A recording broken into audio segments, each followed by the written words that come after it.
Papunta na kami ngayon sa Mount Fuji at nandito kami sa Tokyo Station. Naghahantay kami sa aming bus tour. Kasi yun yung kinuha namin. Binook namin sa Klook yung tour sa Mount Fuji. Since medyo malaki yun, kaya kailangan talaga naka-bus tour kaming lahat.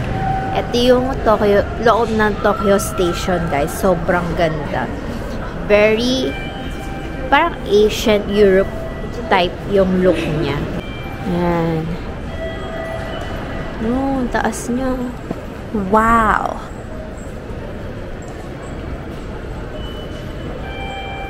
Diba? Sobrang European vibes yung building. Tsaka yung loob ng Tokyo Station. Ganda.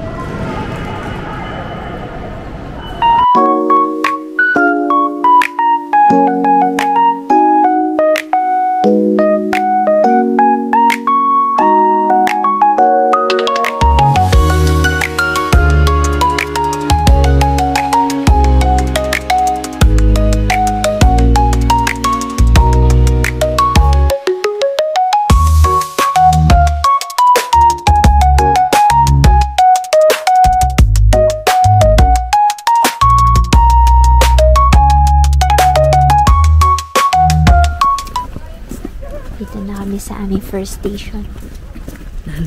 Sa tour.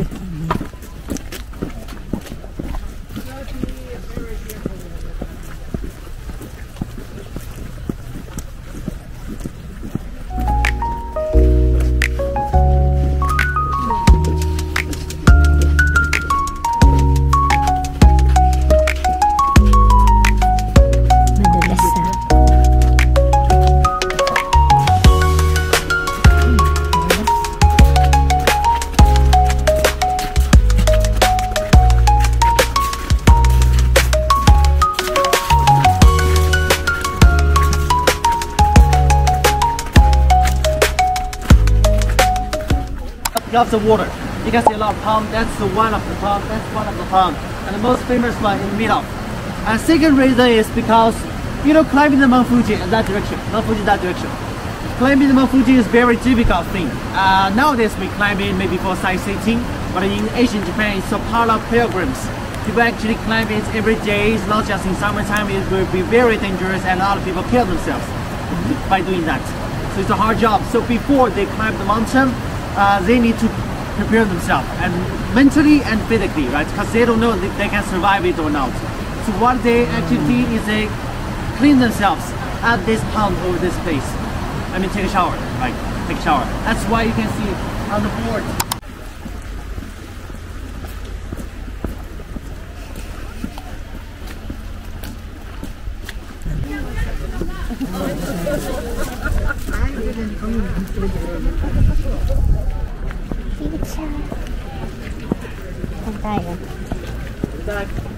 See our left side toilet restroom. That's way. Isa mo? Hindi ka.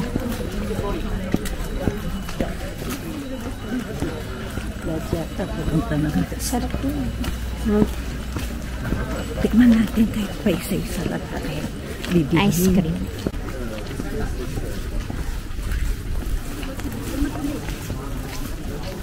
Ano yun? Rice cake. Tikman natin yung isa. 100 baht. Sige, isa lang. Oh, rice cake.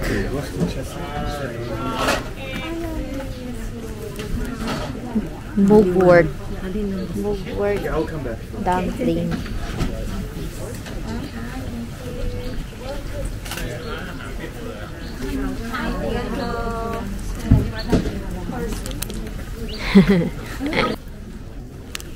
Ito ang tinatawag na Japanese mugwort dumpling. Herbs yung labas.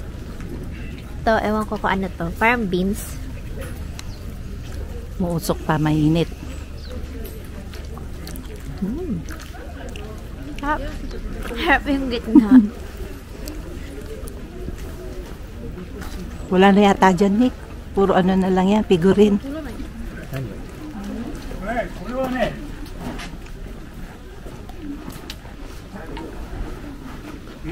Herbs Dico. Mga gamot-gamot. Tara na. May gamot.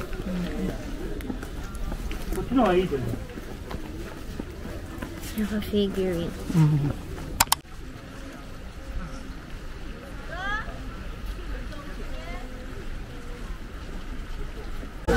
Dito tayo sa village ng... Ano nga ang village na? Basta parang may Oishi village. Sa park din na Mount Fuji.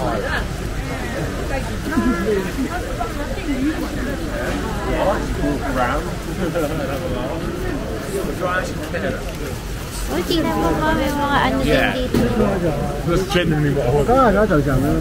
May mga street food din.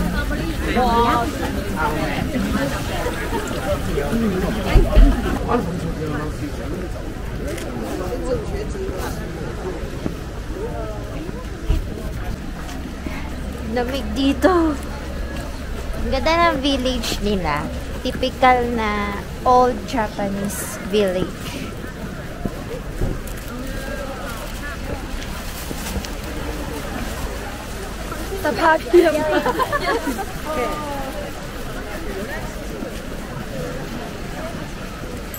Time check. Anong oras na? Kailangan makabalik ng 10:40.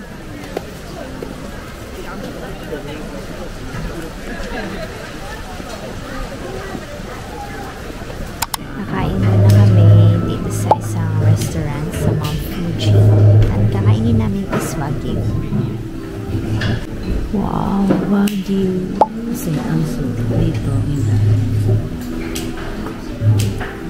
Yan. Sarap. Ang oras ay hanggang ano lang, 11:30.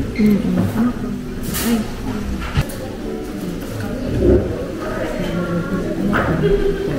Fried fish. Number 9, this place.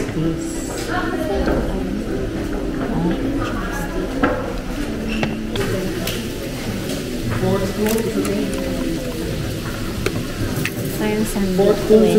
Yan, alam, piprito yun.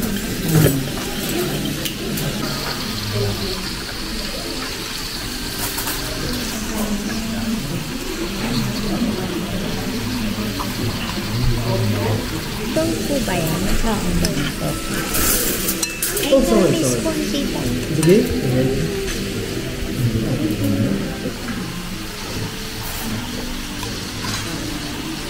Ito nga itong maliit na ito. Asin.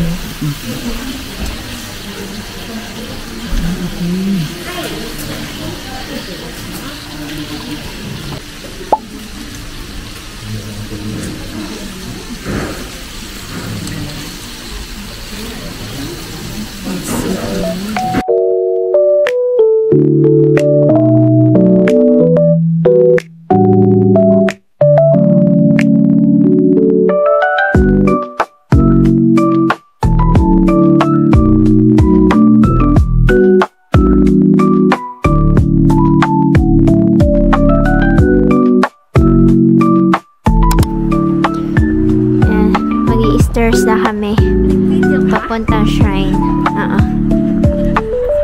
Parang nasa 400 plus yung steps dito. Lamig. Ganito pala yung feeling na malamig tapos sumahagdan ka. Lalo nakakapagod at nakakahingal. Ganon siya. Aray. Oh. Oh my.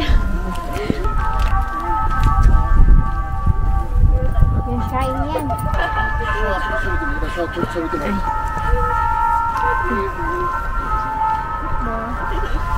Middle. Empty ka. Middle. Yung shrine dito sa may Mount Fuji. Simple lang siya, pero peaceful yung paligid niya. And may mga wishes din dyan. At may mga natira pa rin snow. Syempre, sobrang lamig. Yung mga snow pa.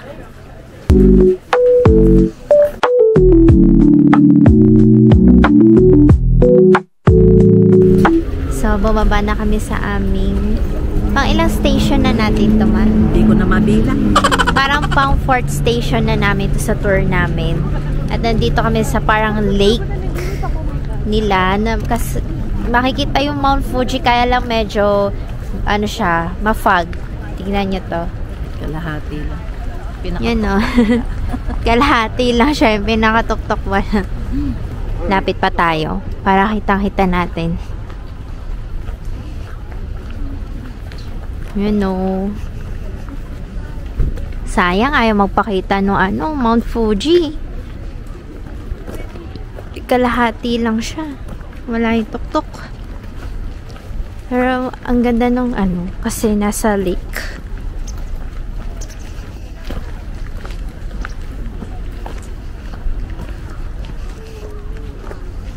Oh, ang ganda din na dito, halaman. Yun yung Mount Fuji, guys. Hindi lang siya masyadong kita kasi ang fog niya. Pero sobrang ganda niya. Yun ito yung lake.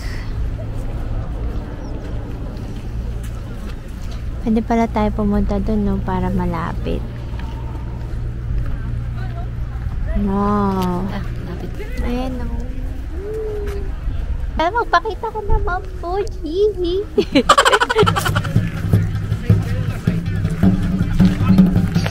Tignan nyo guys, ang ganda ng Mount Fuji. Pero, nakatakpan pa din sa fog Yung pinakatuktok, medyo pa-fog pa siya kasi sobrang lamig at nag-i-snow pa rin ngayon.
The best. Yung bangs namin nawawala. Ito yung mga nagpamili namin. Meron kami dito. Iba-ibang mga candy. Food tripping tayo sa Lawson. Let's go.